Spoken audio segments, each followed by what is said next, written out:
Halo Jebret Tim. Ada sesuatu yang lagi rame nih. Lu harus kasih dia kesempatan lagi. Di atas kertas lo semuanya harusnya menang. Ada bahasan yang paling ditunggu-tunggu. Saat pramusim kemarin, Ange Postecoglou dia bilang kalau biasanya kalau di pramusim kedua dia memenangkan sesuatu. Jadi dia bilang, biasanya Oke. gue nih kalau di musim kedua pasti gue memenangkan satu gelar. Oke. Dan pede banget, tapi ternyata bagaimana ketika akhirnya dia menghadapi Leicester? Itu pertanyaannya. Rizal dan juga Koci. Ya, ini tim kocak ya, sampai kapanpun tetap kocak ini tim. Siapapun Spurs. pelatihnya, Spurs. Makanya gue sebut ayam sayur kan. Karena kocak. Karena kocak. Gini. Postecoglou pernah keluarkan statement musim lalu, dia tidak akan merubah sistem pada saat dia bermain dengan 9 orang. Yang musim lalu ya? Lawan Chelsea. Lawan Chelsea terus kebobolan banyak. Dia akan tetap main begini, fine. Keluarkan statement lagi, ya banyak ada berapa pemain yang digeser karena pemain nggak bisa menjalankan sistemnya dia. Artinya, lu beli pemain yang bisa menjalankan sistem lu dong. Yep. Yang Oke? sesuai prinsip dia tadi. Sesuai prinsip dia. Terus siapa yang datang sekarang? Solanke 60 juta. 60 lagi. Solanke itu lu beliin satu paket KFC plus 5 juta itu harganya Solanke itu. Enggak juga lah coach. Solanke segitu menurut gue, nggak lebih dari 5-10 juta. Ya selevel AWB gitu lah. Nketiah gitu. Nketiah aja 30 kayaknya, imagine gila kan Inggris itu. Overrated. Dia mungkin karena dia Inggris. Mungkin agak, tapi nggak 60 juta please deh. Solanke. Iya kayak kita nggak pernah lihat Solanke main aja. Tapi mungkin dia kalau di level tim-tim yang begini bisa perform coach. Ya lu nonton nggak kemarin? Ya nonton. Ya lihat peluang apa dia. Dia peluang. Partai pertama coach. Opening Ya, match. semua orang bilang begitu partai pertama. No, I can guarantee you Spurs is not going anywhere dengan dia Solanke. sebagai striker. Jadi lu pikir bahwa ini pembelian yang flop Iya, dengan harga segitu? iya, Dan tidak akan nyetel dengan filosofinya si Ainge. iya. Dan Ainge butuh untuk bisa memainkan yang dia inginkan, itu kan very riskful ya. Dia harus datangkan minimal 3-4 pemain baru, terutama di lini tengah. Malah di lini tengah ya. Ya. Dan soal Ainge sendiri yang menarik menurut gue di akhir musim kemarin, dia itu kan sempat agak disconnect istilahnya, agak menjauh dari fans, di mana dia ngeluarin statement kayaknya ada yang salah deh sama tim ini. Dia terus terang ngomong kayak gitu, terutama di match lawan City yang ketika ada Son buang-buang peluang 1 lawan 1, dia bilang kayaknya ada yang salah dengan mentalitas Spurs, di mana waktu itu mereka kalah dari City, tapi fansnya banyak yang bersorak-sorak karena Arsenal jadi batal juara di situ. Jadi Ainge bilang kayaknya ada yang salah dengan tim ini, dan gue masih ngerasa Ainge orang yang tepat untuk Spurs, tapi untuk pemain-pemainnya udah perlu banyak banget pembersihan, dan terutama di musim ini, terutama balik lagi ke musim lalu pun, Son ini menurut gue udah banyak kehilangan, kayak Son yang dulu udah bukan kayak gitu lagi gitu. Dia udah mulai digeser-geser. Dia udah 31. Iya, 31, dan cara permainan pun musim lalu dia udah bukan sebagai winger lagi karena secara speed udah sangat menurun. Dia musim lalu dimainin jadi sebagai striker, tapi Enggak, itu bukan karena winger, karena Richarlison cedera. injury prone. Tapi Iya. Son pun ketika ada Richarlison dimaininnya tetap sebagai striker Diganti-ganti juga, sering, dinamis winger gitu. sama striker. Mungkin asumsinya karena kecepatan dia udah mulai berkurang juga. Tapi di musim ini Ainge dengan Spursnya ngerespon ngedatengin striker tengah lagi dengan ngebalikin Son sebagai pemain kiri yang menurut gue udah nggak terlalu works out lagi sih dengan cara mainin Son di situ. Dan Spurs dengan pembelian sekarang udah ada beberapa pemain tuh, Archie Gray, Solanke, itu belum pemain yang bisa ngangkat level mereka. Jadi Betul. menurut gue akan jadi musim yang panjang. Tapi apakah Ainge orang yang tepat? Gue masih yakin dia orang yang tepat karena filosofinya itu masih Gue bagus setuju banget. dia orang yang tepat. Dan lu suka dengan gaya main yang gitu gak sih? Ya gue suka. Megang bola. Cuman masalahnya kan, jadi gini, gayanya is very simple. Pemain depan, pemain belakang harus rapat. Udah itu aja. Jadi kalau pemain depan ke depan, ya pemain belakang harus ikut ke depan. Kayak Rinus Michel dulu dong. Bareng-bareng kan? Iya, nggak jauh beda. Intinya 3 lini harus rapat. Oke, that's fine aja. Cuman kalau lu main high defense, artinya orang akan memanfaatkan ruang kan. Entah itu through pass, entah itu long ball. Ya. Artinya lu butuh pemain yang cepat kan. Reguilon dibuang, Gil dibuang, banyak pemain yang dibuang. Højbjerg dibuang, layak dibuang sih itu. Dyer dibuang. Tapi gue lihat Spurs dengan kualitas yang mereka miliki, it's not about, gue selalu bilang ini bukan masalah hasil menang kalah ya. Apakah mereka kemarin layak menang? Kagak juga. Nah, kemarin Seri masih oke lah. siapa? Seri masih oke. Iya. Oke. Tapi ngomong-ngomong kemarin Dav ya, lo lihat Vardy kan akhirnya cetak gol lagi. Iya. Dan dia bisa nyamain kedudukan, bahkan terakhir ada peluang lagi yang bisa aja membuat dia bisa leading. Betul. Gimana lo lihat Vardy kalau lo memang beneran ngikutin bola? Waktu itu kan lo bilang udah ngikutin bola lama kan. Apakah ini emang Spursnya aja kemarin biarin dia kosong, atau memang ini bagian dari strateginya Leicester yang sampai membuat dia bisa mendapatkan gol itu? Jadi emang Vardy kemarin kan emang banyak dapat sorotan ya. Dilihat sama Koci lo jawab harus bener lo. Ini pemain yang bisa dibilang banyak dapat sorotan kemarin waktu ngelawan Spurs gitu kan, dimana banyak yang bilang kalau Vardy ini kan udah habis masanya karena kan udah 40 tahun, udah 37. 37 dia hampir 40 ya, hampir 40 gitu kan, tapi masih bisa membuktikan gitu apa namanya kalau dia masih punya tajinya ya untuk mencetak gol juga. Dan ya yang sebenarnya aku bingungin adalah apakah ini Vardy besar karena di Leicester atau di Leicester atau emang sebenarnya ini pemain yang hebat juga gitu loh. Vardy, Ketika ya. dia keluar dari Leicester. Baca lo dulu Jal. Oh, Dia buat nanya Vardy. akhirnya. Dia nggak akan keluar juga di umur segitu. Walaupun dulu setelah juara banyak rumornya tim yang Mau minat ke sama Arsenal dia kan? ya. Mau ke Arsenal. Akhirnya dibeli Bentley sama pemiliknya itu. Dikasih Bentley datang ke latihan, iya naik Bentley putih si anjing nih. Padahal dia udah mau diganti mau ke Arsenal kan. Iya, kenceng rumornya Iya. waktu itu. Dan Vardy ini ya salah satu pemain yang CV-nya paling unik lah gue bilang dalam 10 tahun di Premier League. Promosi bareng Leicester, juara bareng Leicester, degradasi pun sama Leicester. Jadi menurut gue pemain yang unik banget. Tapi kalau berkaca dari penampilan lawan Spurs kemarin, selain highlight dia yang nunjuk-nunjuk lambang Premier League 1 sama 0 ke Spurs itu ya. Yang ngeledek tanpa Iya, trofi kan. trofi jumlahnya. Gue agak sedih juga sih ngeliat kemarin penampilan Vardy lawan Spurs karena Kenapa? ada banyak aspek yang kalau ini Vardy versi lebih muda lagi itu banyak banget bola terupas yang bisa dia dapat. Tapi kemarin usia Itu kemarin 37 dapat banyak peluang loh Vardy. yang get in behind-nya tapi Iya. udah nggak terlalu kayak dulu lagi Nggak coach bisa, lu itunya. mesti gitu buat Umur udah nggak respect, bisa bohong dan dia kemarin akhirnya mungkin harus bisa menyesuaikan lagi cara mainnya dan gol itu menunjukkan kalau dia masih punya insting ketajaman itu, dia masih punya timing waktu dia di posisi itu, sundulan dia masih ada di situ, tapi yang udah hilang itu pace dia dan kecepatan dia yang padahal dulu itu kekuatan dia. Tapi Gue emang rasa Vardy umur lebih nggak bisa cocok bohong. sebagai super sub ya. Iya. Jadi mereka Impact. harus datengin striker yang benar-benar pemain inti. Terus kalau mentok lah kasarnya baru Vardy masuk. Kayak Modric sekarang lah. Nyaris nggak pernah jadi starter kan, masuk jika dibutuhkan. Oke, Gitu. Tapi Ya, Leicester umur sendiri, segitu. Leicester sendiri lo melihat ini akan ya ganggu-ganggu kayak dulu atau dia yang penting bertahan aja? Kualitasnya, pemain kayak Fast di belakang masih main gitu. Aduh, Vote please deh. fast. Jadi nggak akan kemana-mana nih ya? Nggak akan kemana-mana. Nggak degradasi udah bagus.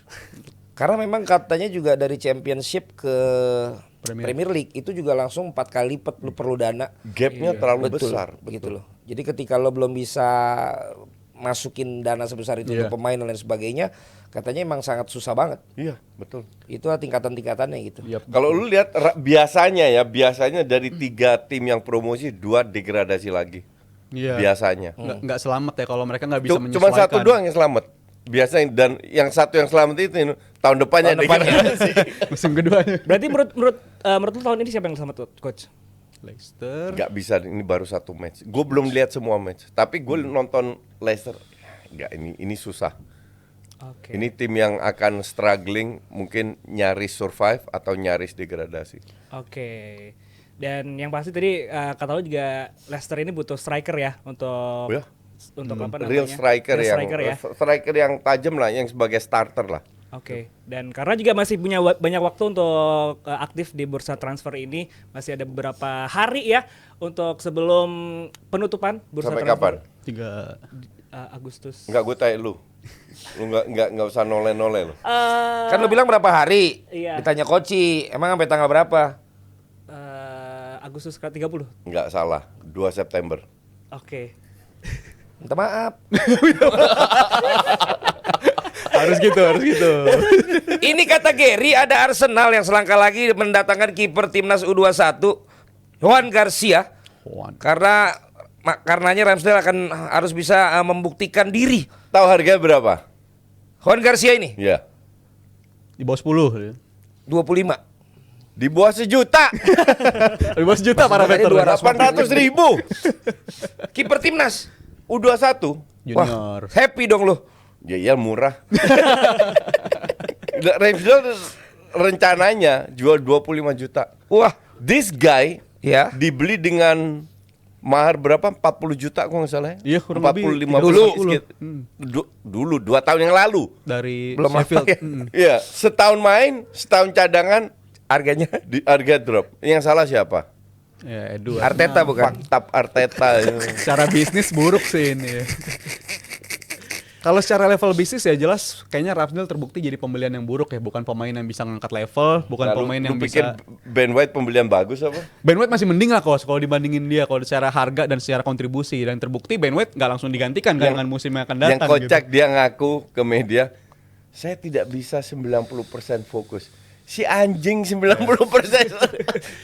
menit aja nggak bisa fokus. Musim Kan lalu dia gila 90 pemain lapangan loh.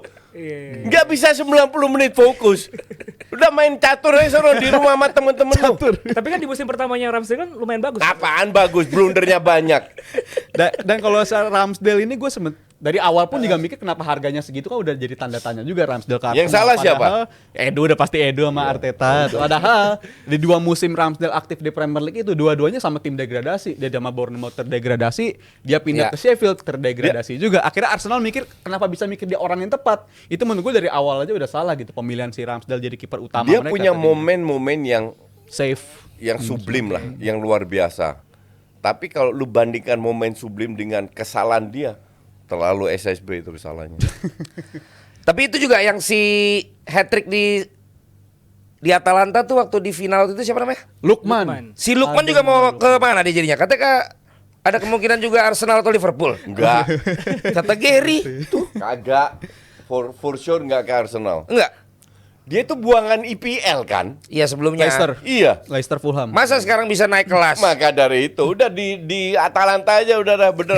Tempat lu di Liga Aki-Aki itu udah bener dah. Dan di Atalanta musim lalu dia emang pemain penting juga bersama-sama Cup Miners, The Rune itu pemain Tapi Atalanta penting udah juga. ngambil yang baru kan yang kemarin cetak 2 gol.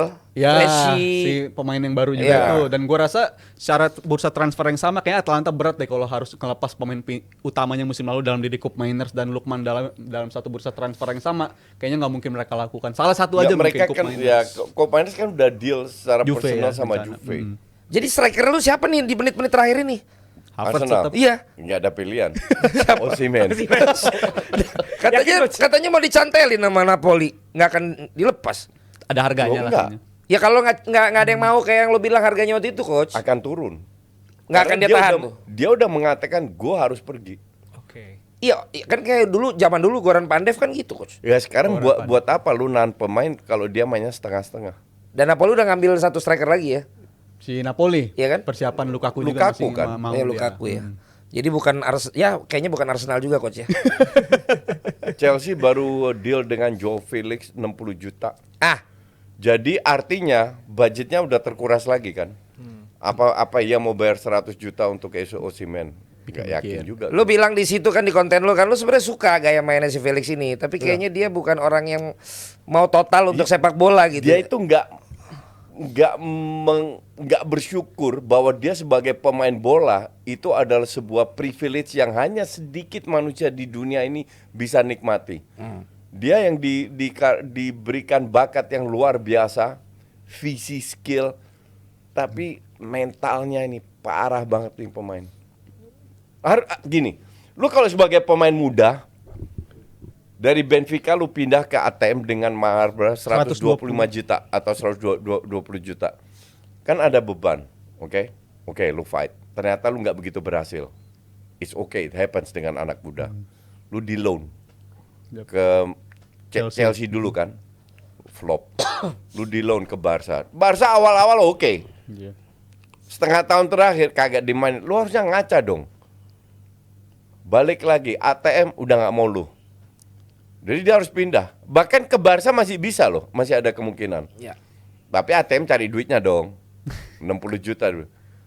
Lu udah pernah main di klub di mana lu failed, Dibuang. dibeli dan itu sewanya juga mahal ya, 15 juta kalau nggak salah. Loan Loan fee-nya doang setahun 15 juta. Sekarang lu dibeli 60 juta, gaji 300.000 sebulan selama 6 tahun plus 1. Opsi 1 tahun perpanjang. Jadi bisa untuk 7 tahun. Klub kayak apa itu? Ngerti nggak? Iya, Klub kayak apa melakukan itu? Ya dia selalu begitu nih di musim ini kan. Dan Chelsea pun nggak Ngumpulin perlu-perlu kiper banget. banyak, ngumpulin pemain. Gue asli gue nggak habis pikir gitu. Kok lu sebagai klub bisa buang-buang uang segampang itu buat pemain yang nggak berkualitas? Iya. Sementara kalau gue kritik fans yang ngamuk. London is blue karena pernah menang Champions League. 2 kali. Ya lu dukung Madrid aja itu. King of Eropa. Semua dukung Madrid aja kalau ngandelin Trofi iya, Champions League. kalau ngandelin trofi semua dukung Madrid aja. Tapi apa yang membuat Felix tuh tetap bisa menahan harganya tuh mahal. Dipinjemin pun mahal. Enggak, itu ATM yang pinter. Naroknya. ATM-nya yang pinter, Chelsea-nya goblok. Dan sebenarnya Chelsea pun nggak perlu juga Felix untuk Nggak musim perlu yang akan banget. datang. Sangat nggak perlu. Dia dan nggak akan Felix- lebih dari itu ntar dijual lagi ya. Ya, kurang Maksudnya nggak jadi investasi bagus. sangat enggak. Investasi Chelsea mana ada yang bagus sih? Satu doang, Palmer. Sesuai sama harga juga. Dan Felix ini kan udah punya tren kayak gitu ya. Startnya bagus di Chelsea pun sebenarnya nggak flopnya di 6 bulan terakhir juga dia punya tren kayak begitu. Bagus di awal, habis itu langsung turun. Di Barcelona juga kayak gitu. Dan menurut gue ini contoh buat pemain muda manapun kalau pilih klub klub lompatan itu juga harus hati-hati. Menurut gue ada faktor dia pindah ke ATM dengan gaya konservatif Simeone itu agak menurunkan kemampuan dia juga. Dan menurut gue itu kebawa sampai sekarang. Ya sebenarnya kalau gue sih nggak pernah tapi lu impress kan juga bisa sama Felix adaptasi. ini. Lu kan harusnya gini, Iya. sama kayak lu sekarang di DPI mendadak besok lu ditendang sama Valen. Bisa terjadi. Lu pindah ke The Derby lah contoh. Terus 3 bulan gue tendang lu. Terus lu Lempar-lempar. pindah lagi ke Sport 77 sama Mamat Al-Katiri ditendang lagi. Lu kan harusnya ngaca. Kenapa? Iya. Dalam arti- Pertama lu ini salah Valen, gue bilang. Yang kedua salah coach atau apa. Yang ketiga masa iya salah Mamat juga. Masa semua orang salah lu enggak? Iya dong. Ya. Lu harusnya ngaca, makanya gue bilang di video tadi, ini orang kurang bersyukur. Kalau dia benar-benar, gue nggak tahu dia backgroundnya apakah dari keluarga kaya, apakah manja, itu gue nggak tahu. Tapi kalau dia backgroundnya dia benar-benar dari ghetto, nggak akan dia melakukan. Dia pasti lebih fight, melakukan segalanya untuk berhasil. Kayaknya label waktu awal langsung mahal itu kayaknya ngaruh kali coach. 120. Loh, itu macam- awalnya di awal ngaruh, tapi kan dia udah dapat berapa kesempatan. Dan itu yang tidak menurut lo itu yang dia Iya. tidak lakukan untuk Kalau seandainya ya kita negatif thinking dulu deh. Seandainya dia flop di Chelsea, dia akan ke klub menengah ke bawah. Nggak ada satu klub besar yang mau ambil dia, kecuali loan, that's different. Tapi untungnya nggak akan. Ini udah bener-bener last chance buat dia. dan ini emang udah susah ya sekarang pemain yang akhirnya udah berapa kali flop untuk balik lagi ke Performa. performanya Iya. susah loh. Coutinho kan lo lihat waktu itu. Dia Begitu terus. Yang sama kan dari Liverpool Iya. mahal balik ke Barcelona turun. Terus contoh-contoh banyak lah ya. Robinho dulu. Iya. Udah gitu turun Hazard. lagi. Hazard di Madrid tiba-tiba Iya. Drop. menghilang. bener-bener hilang itu. Bener-bener Itu hilang. bener-bener investasi bodong itu. Cuman yang gua nggak habis pikir, ATM wajar lah. Semua klub kan Chelsea-nya yang lo gak bisa Chelsea pikir kan? aneh. Chelsea-nya itu asli nggak habis pikir sama Chelsea-nya ini. Ya. Beda misalnya lo lagi brand gitu loh. Lo pakai Justin lagi mahal-mahalnya sekarang. Wajar. Karena emang dia lagi mahal-mahalnya. Yang lucu itu kan lo tiba-tiba mau bayar mahal Rijal. Iya, kok bisa loh. gitu? Belum Iya. bisa membuktikan apa-apa gitu loh. Makanya dia ditawarin coach sama klub lain. Oh, sama klub lain. Cuman Klub ya lain. kan belum tahu lancar nggak gitu loh. Teratur nggak. Klub Kan mana itu nih? penting. Apanya tuh? Bener nggak, Apanya Coach? tuh? Iyalah. Iya kan. Lancar apanya tuh? Gue kalau jadi lu cari jam terbang dulu di klub ini. Klub ini. Klub ini. Cari jam terbang dulu, dihajar dulu. Dan lu Sama coach. beruntung lu tiap hari lu harus bersyukur lu bisa siaran sama gue lo. Yes, itu. Oh, Thank you. udah lu salam belum? Sungkem. Suka bro. Kalau enggak siapa yang hajar lu? Nggak ada lagi. Nggak ada kan? Aja. Gue doang yang ngajar lu kan. Selalu. Iya. Dari awal. Terbentur terus ya. Itu bro. Dan biar lu lebih itu kan. Hampir Iya. tiap siaran gue koreksi lu terus kan. Betul, selalu Ya, kena. demi kepentingan lu bukan gue. Iya. Itu. Anak apa cucu nih? Jatuhnya secara usia. Anak tiri. Oke, masih Jepret Tim. Jangan lupa untuk nonton nanti ya di akhir pekan ada live reaction dari Liverpool menghadapi Brentford di jam 9:30 malam. Hari Minggu ya. Hari Minggu. 25 Agustus 2024 kita akan lanjut lagi ke topik selanjutnya. Halo Jebret Tim. Ada sesuatu yang lagi rame nih. Lu harus kasih dia kesempatan lagi. Di atas kertas lo semuanya harusnya menang. Ada bahasan yang paling ditunggu-tunggu.